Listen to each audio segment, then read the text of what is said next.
Bueno, estamos analizando el estilo personal de gobernar o el del liderazgo político de López Obrador. Y decía bien Javier que aquí el tema de la inmediatez de la política y que como pocos López Obrador lo controla. ¿Tú querías agregar algo? Sí, yo creo que Macario, para que este fenómeno de la velocidad en la política y el escrutinio funcionen, tiene que haber escrutinio.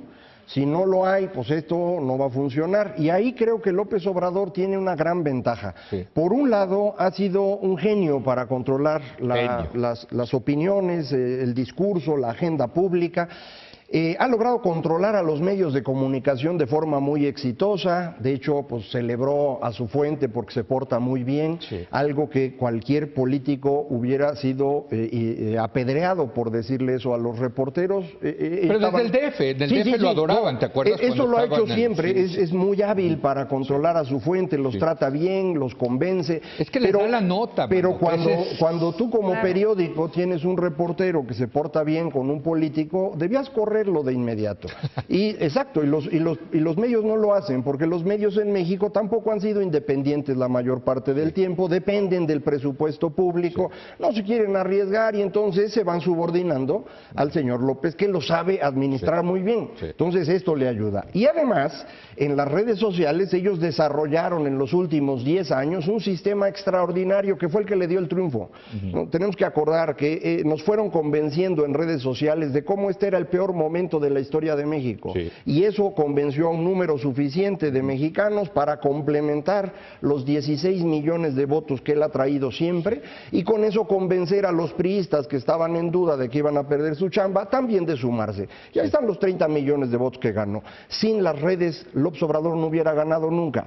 Sin las redes no va a poder gobernar. Entonces son las redes las que están en este momento siendo el espacio de disputa política en todo el mundo. Por eso Trump es tan exitoso con su dichoso Twitter. Totalmente, y por eso López Obrador, aunque no tuitea muy bien, no importa, tiene un gran sistema que ellos construyeron ahí. Entonces, creo que necesitamos entender esto para los próximos meses y años, porque si nosotros pensamos como opinadores críticos que podemos sobrevivir a un gobierno sin presentar la batalla en redes y en medios, pues no estamos entendiendo nada. Nos van a hacer pedazos. Y tú decías, es la disputa por las redes. Es que no hay disputa por las redes. Yo creo que el control, o sea, vaya, la van ganando esa disputa, pero de calle, sin duda, ¿no? El López Obradorismo tiene una estrategia muy bien armada y ese terreno lo domina, el domina de las redes. Hasta ¿no? ahorita. O sea, todos los demás mandamos tweets y no.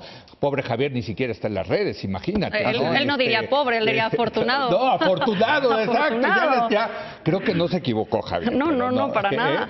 Yo creo profundamente en el enorme valor e importancia de las redes sociales. Eso no significa que yo deba de estar ahí metido. Exacto. No. En el fondo, también creo en los paracaídas, pero no me quiero aventar de paracaídas. Qué bueno que existen. Pero sí lo controla. Sí hay un... No, bueno, yo no tengo ninguna duda. Yo no tengo ninguna duda. Y en ese sentido me sorprende mucho, porque además yo acabo de decir que vislumbro en López Obrador un centralismo total de decisiones y de todo, ¿no? Y en las redes creo que han hecho lo contrario. Creo que en las redes hicieron algo que desde mi perspectiva fue muy sabio y muy acomodándose al momento, que fue delegar. Y delegaron con equipos que saben manejar las redes. Yo no digo que sea productivo, que sea constructivo, pero vaya que saben manejar las redes, ¿no?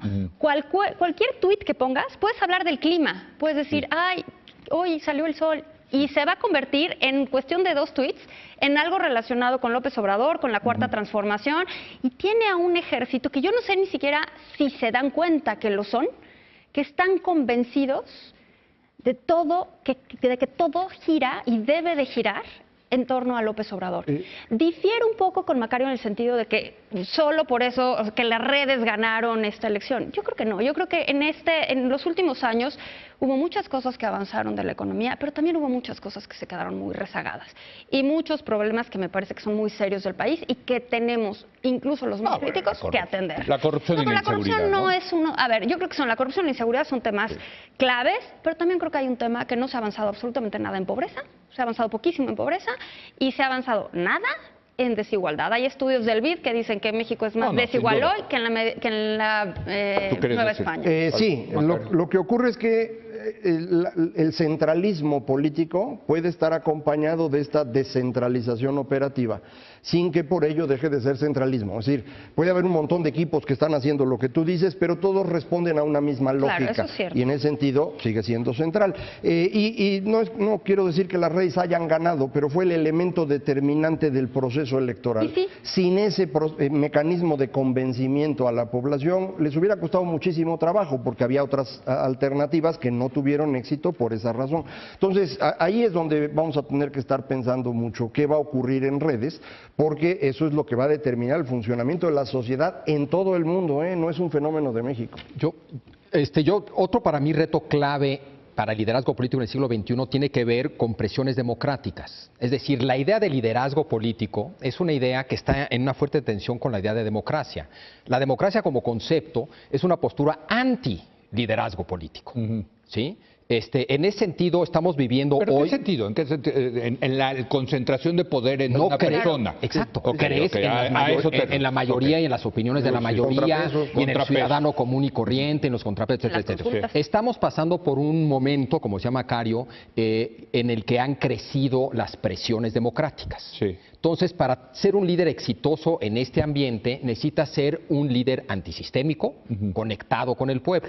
Lo de las redes sociales, además de lo que ya se dijo, también ayudan a hacer del liderazgo un liderazgo más conectado con el pueblo, por un lado. Y dos, lo que está rechazando la gente son los liderazgos tradicionales. Por eso el éxito de Corbyn en Inglaterra, el éxito de Trump y Sanders en Estados Unidos, y yo diría que el éxito de López Obrador es un antiliderazgo político en el sentido que es un rechazo de los liderazgos tradicionales. Si vemos, compitió con dos otros candidatos en 2018, que eran dos alternativas de liderazgo, el tecnocrático, liderazgo tecnocrático que ofrecía Meade, y el liderazgo del político profesional que ofrecía Anaya, rotundamente derrotados. Y quien gana es el líder antisistémico, que en este ambiente de enorme presión democrática, ese liderazgo que es bien visto. Pero ves, ahorita, déjame hacerle rápido una pregunta. ¿Ves a López Obrador siguiendo con este liderazgo antisistémico ya siendo gobernante? Claro que sí, porque su proyecto es uno de transformación radical. Sí. Entonces, el tema de que va a haber complots y va a acusar a la mafia del poder, para mí no es lo relevante. La cuarta transformación, en un sentido histórico, de genuina transformación del país, implica que el reto es gigantesco y durará por lo menos 6 años. Entonces, yo sí creo que para llevar a cabo se necesita, por eso mencioné al principio, el liderazgo transformativo. Si tú escuchas los discursos de Franklin Delano Roosevelt, que también fue un líder transformativo, no fue solamente un líder transformativo y tuvo una postura antisistémica en su primer informe de gobierno. Hasta el final mantuvo ese discurso y esa postura, porque el proyecto sí era efectivamente transformar a Estados Unidos. Entonces lo veré, yo creo que sí lo vamos a ver así. Coincidiendo con todo lo que acaba de comentar ahorita Javier, nada más un detalle sobre las presiones democráticas. Los líderes que mencionó Javier, todos ellos no son exactamente demócratas en el sentido de democracia liberal al que estábamos acostumbrados. Son de esta corriente llamada democracia iliberal, en donde lo que se busca es que la gente vote, pero ya no en las restricciones de la democracia liberal normalita, donde hay competencia entre partidos políticos con las mismas condiciones, hay información confiable e independiente, hay libertad absoluta de reunión y pensamiento y de expresión. No, en la democracia iliberal hay un grupo que sabe mejor que todos los demás qué es lo que debe hacerse, y en consecuencia vamos a dejar que voten, nada más que no van a competir todos en igualdad de circunstancias. Algunos seremos más iguales que otros, no vamos a tener libertad de expresión, pensamiento y reunión tan amplia como la que conocieron, y no va a haber información que venga de fuentes independientes. Es exactamente lo que está construyendo Trump en Estados Unidos, pero Bernie Sanders es lo mismo, y Jeremy Corbyn es exactamente igual, y creo que López Obrador es lo mismo. Son demócratas en el sentido de esta democracia abierta y participativa, en donde en realidad no hay democracia. No hay democracia en el sentido liberal que conocíamos, y ese es exactamente estos 25 años que digo, a futuro tendremos en un mundo menos liberal, menos democrático y por lo tanto con menos progreso. Bueno, el escenario que plantea Macario suena... ¿Y va a sobrevivir la hora de opinar? Yo no creo. Digo, porque... Dios mío, escuchándote dije... Nos tendrías que volver a invitar para hablar de ese tema. En enero, es un en buen enero. tema. Sí.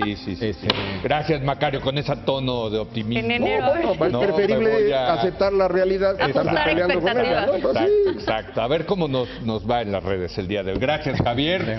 Gracias, Valeria. Gracias por haber venido. Gracias a usted por habernos acompañado. Yo lo espero mañana en punto a las 10 de la noche, cuando otra vez sea la hora de opinar. Aquí nos vemos.